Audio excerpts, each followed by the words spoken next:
Okay, what's good? What's cracking? It's your girl Taquise. I'm about to make some twists in my head. Jumbo twists. I'm supposed to be reading a chapter. I got so much I could be doing right now. I got so much I could be giving y'all right now. Like this one. No, stop bringing me random books. I don't need no new books.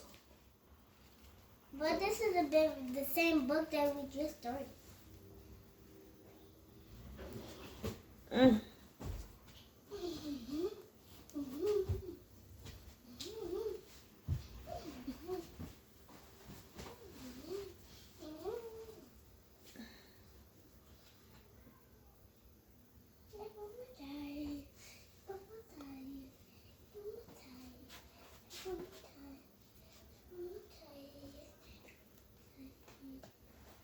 Okay.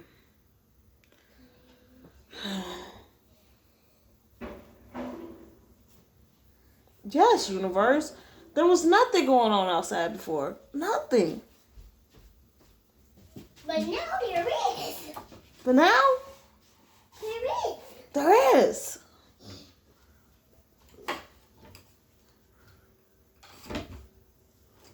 Yes, universe. We decided we wanted to do things at the same time. You know? Wait. How was you to know that I wanted to, It's not near our house. Just it is near our house. do something? Hi, universe. How was it? You. And someone's door is open. 2 doors. I wanted to Wow. do something meaningful. When we go start an eating show. When you start paying for the food. Ah, bleep. Ah, bleep.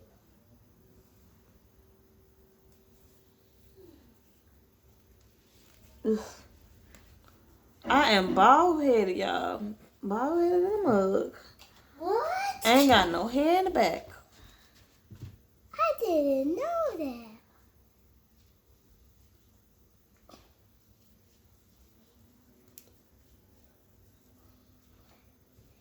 Here. Y'all see this? Y'all see ain't no hair up here on my head? Do y'all know? Shit, I should get I should get a view just because you like that. You know what? I feel for you not having no hair. You seem like you want. What are you doing? I'm just touching it. Why? What? Bye. Bye.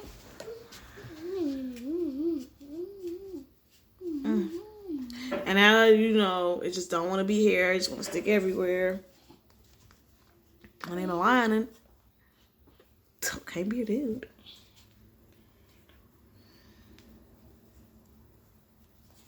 Y'all seen that? Had to yank that from up there.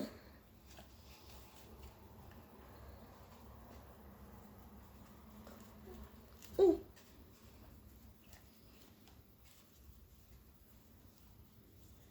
You just don't pay your girl enough. Can I make random braids all over my dang old head today, Taquise? Yeah. Yeah, Taquise. Mm-hmm. Ooh.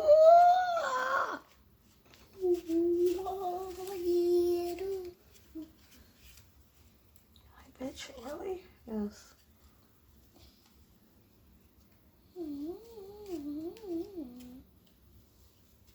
Because this is your hair show.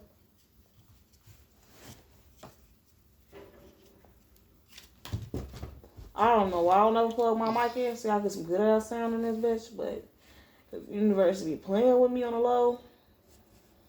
You just don't blame the universe. That's what the fuck we gonna do. You have a mic, Taquise? I do. Let me show you.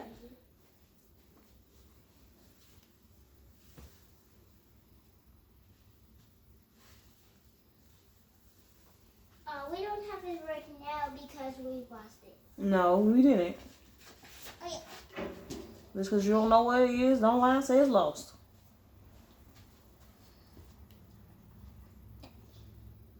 This is the mic. This is the whole mic.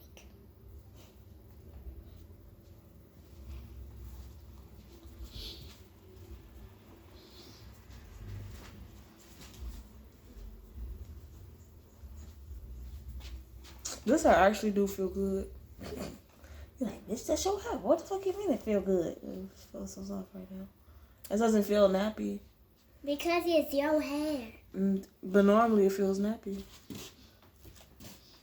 It's right now, so I know it don't look like it's not soft. Shit, I understand this. And then I'm over here like,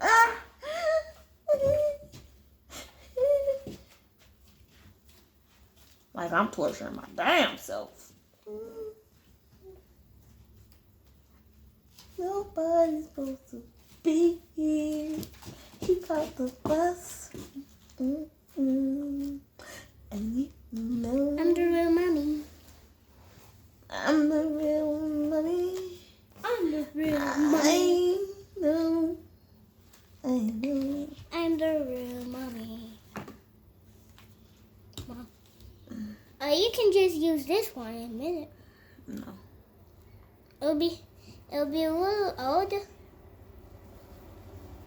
for you to use this one. No, it's just I can't use it.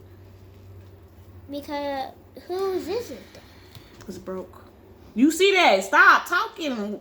I told you about that.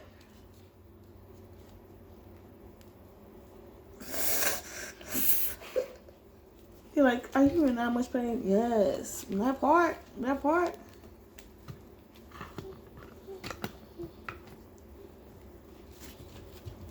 Like, sweet, why didn't you just comment before you twist it? Because you know we on that dog knife.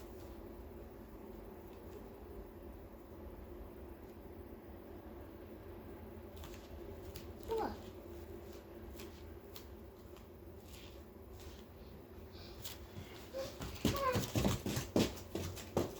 Do a video like this. Ugh. Save me. Little Prince, chapter 6. The fourth day it happened that the deaf mute paid his accustomed visit, after which Prince Dorlo's spirit rose. They always did when he got new books, was just to relieve his conscience. The king of no man's land regularly sent to his nephew, with many new toys also. Though the latter were disregarded now. Toys indeed, when I'm a big boy, said the prince with disdain, and was scarcely could condescend to mount a rocking horse, which had come somehow or other. I can't be expected to explain things very expediently, packed on the back of the other. The great black horse, which stood and fed constantly at the bottom of the tower. Prince's daughter leaned over and looked at it, and thought how grand it must be to get upon its back, this grand live steed, and ride away like the pictures of knights. Suppose I were a knight, he said to himself, then I should be obliged to ride out and see the world. But he kept all those thoughts to himself, and just sat still, devouring his new book till he had come to the end of them all. It was a repast, not unlike the barmatic feast which you read of in the Arabian Nights, which consisted of very elegant but empty dishes, or the supper of Sanokos, Panos, and Don Cotis, where the minute the smoking dishes come on the table, the physician waved his hands and they were all taken away. Thus almost all the ordinary delights of boy life had been taken away from, or rather never given to, this poor little prince. I wonder, he would sometimes think, I wonder what it feels like to be on the back of a horse, galloping away, or holding the reins in a carriage, and tearing across the country, or jumping a ditch, or running a race, such as I read of, or see in pictures, when a lot of things there are that I should like to do. But first I should like to go and see the world. I'll try. Apparently, it was his godmother's plan always to let him try, and try hard before he gained anything. This day, the knots that tied up his traveling coat were more than usually troublesome, and he was a full half hour before he got out into the open air, and found himself floating merrily over the top of the tower. Hitherto, in all of his journeys, he had never let himself go out of sight of home, for the jury building, after all, was home. He remembered no other. But now he felt sick of the very look of his tower, with its round, smooth walls and level battlements. "Off we go," cried he, when the clock stirred itself with a slight slow motion, as if awaiting his orders. "Anywhere, anywhere, so that I am away from here, and out into the world." As he spoke, the clock, as if seized suddenly with a new idea, bound forward and went skimming through the air, faster than the very fastest railroad train. Giddy up," cried Prince Dorlo in his great excitement. "This is as good as riding a race." And as he patted the clock as if it had become a horse, that is, in a way he supposed horses ought to be patted, and tossed his head back to meet the fresh breeze, and pulled his coat collar up and his hat down, as he felt the wind grow keener and colder than anything he ever known. "What does it matter, though?" said he. "I am a boy, and boys ought to not mind anything." Still, for all his good will, by and by, he began to shiver exceedingly. Also, he had come away without his dinner. He left without eating? Oh, what's wrong with him? Ooh, I'm going to get a nice little chapter. I don't know. You can do it. And he grew frightfully hungry. And to add to everything, the sunshiny day changed into rain and began high up. In the very midst of clouds, he got soaked through and through in a very few minutes. "Shall I turn back?" meditated he. "Suppose I say abracadabra." Here he stopped, for already the cloak gave an obedient launch, as if it were expected to be sent home immediately. "No, I can't go back. I must go forward and see the world. But oh, if I had but the shabbiest old rug to shelter me from the rain, or the driest morsel of bread and cheese just to hold me from starving. Still, I don't much mind. I'm a prince and ought to be able to stand anything. Hold on, cloak. We'll make the best of it." It was a most curious circumstance, but no sooner had he said this than he felt stealing over his knees something warm and soft. In fact, a most beautiful bearskin, which folded itself around him quite naturally, and cuddled him up as closely as if he had been the cub of the kind old mother bear that once owned it. Then, feeling in his pocket, which suddenly stuck out in a marvelous way, he found not exactly bread and cheese nor even sandwiches, but a pocket of the most delicious food he ever tasted. It was not meat nor pudding, but a combination of both, and it served him as excellently for both. He ate his dinner with the greatest gusto imaginable, till he grew so thirsty he did not know what to do. "Could I have just one drop of water, if it didn't trouble you much, kindness of godmothers?" For he really thought this was beyond her power to supply. All the water which supplied Hopeless Tower was pumped up with great difficulty from a deep Austin well. There were such things known in no man's land, which had been drilled at the foot of it.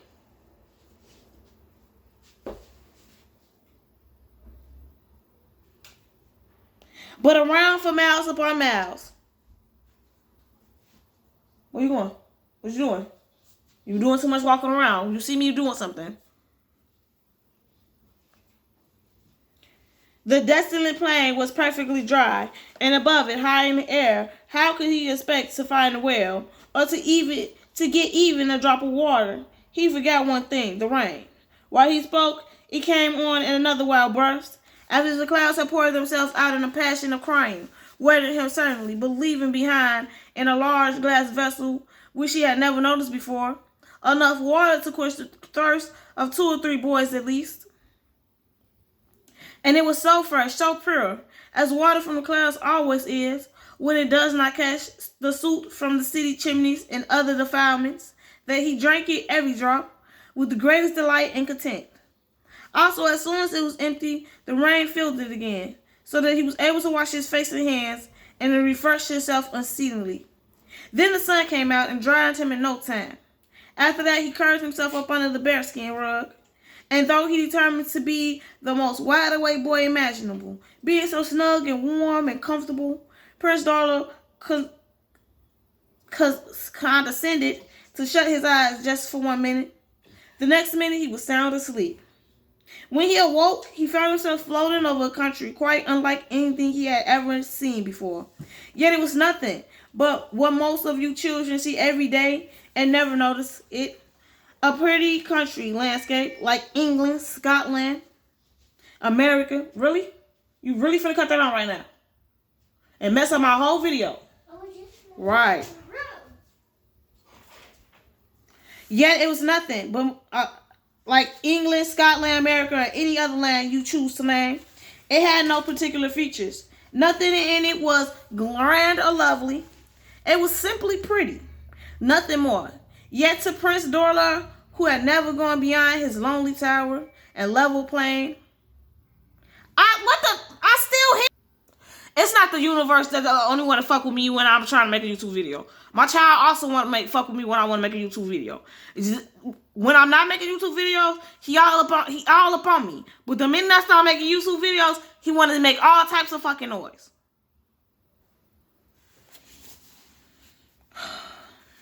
Yet to Prince Darla, who had never gone beyond his lonely tower and level plain, it appeared the most charming sight imaginable. First, there was a river. It came tumbling down the hillside, frosting and foaming, playing at hide and seek amongst the rocks, then busting in noisy fun like a child, to bury itself deep still pool. Afterward, it went steady on for a while, like a good grown-up person, till it came to another big rock, where it misbehaved itself extremely. It turned into a cataract, and went tumbling over and over, after a fashion that made the prince, who had never seen water before, except in his bath or his drinking cup, clapped his hands with delight. It is so active, so alive. I like things active and alive, cried he, and watched it shimmering and dancing, whirling and leaping, till after a few winding and varcheries it settled into a reptile stream. After that it went along, deep and quiet, but flowing steadily on, till it reached a large lake, into which it slipped, and so ended its course. After this the boy saw, either with his own naked eyes, or through his gold spectacles, he saw also, as in a picture, beautiful but silent, many other things, which struck him with wonder, especially the drove of trees. Only think, to have lived to his age, which he himself did not know, as he did not know his own birthday, and had never seen trees. As he floated over these oaks, they seemed to him turned branches and leaves, the most curious sight imaginable. If I could only go nearer, so as to touch them, said he, and immediately the obedient cluck ducked down. Prince Darla made a snatch of the topmost twig of the tallest tree, and caught a bunch of leaves in his hand. Ooh, all I'm gonna be ahead. I'm gonna be floating ahead this video. I'm floating ahead. Just a bunch of green leaves, such as we see in Maris, watching them bud, grow, falling them, kicking them along on the ground, as if they were worth nothing. Yet how wonderful they are, every one of them a little different. I don't suppose you could ever find two leaves exactly alike in form, color, and size, no more than you could ever find two faces alike, or two characters exactly the same. The plan of this world is infinity similarity, and yet infinite verity. Prince Darla examined his leaves with the greatest curiosity, and also a little caterpillar that he found walking over one of them. He coasted to take an additional walk over his finger, which he did with the greatest dignity. Throw the whole outside away. And descrum, as if Mr. Caterpillar were the most important individual in existence. It amused him for a long time, and when a sudden gust of wind blew it overboard, leaves and all, he felt quite disconsolable. Still, there might be many life creatures in the world besides caterpillars. I should like to see a few of them. The cloak gave a little dip down, as if to say, "All right, my prince," and bore him across the oak forest to a long, fertile valley, called in Scotland a starch, in England a weald, but what they call it in the tongue of no man's lands, I do not know. It was made up of cornfields, pasture fields, lanes, hedges, brooks, and ponds. Also in it were the prince desired to see a quality of living creatures, wild and tame.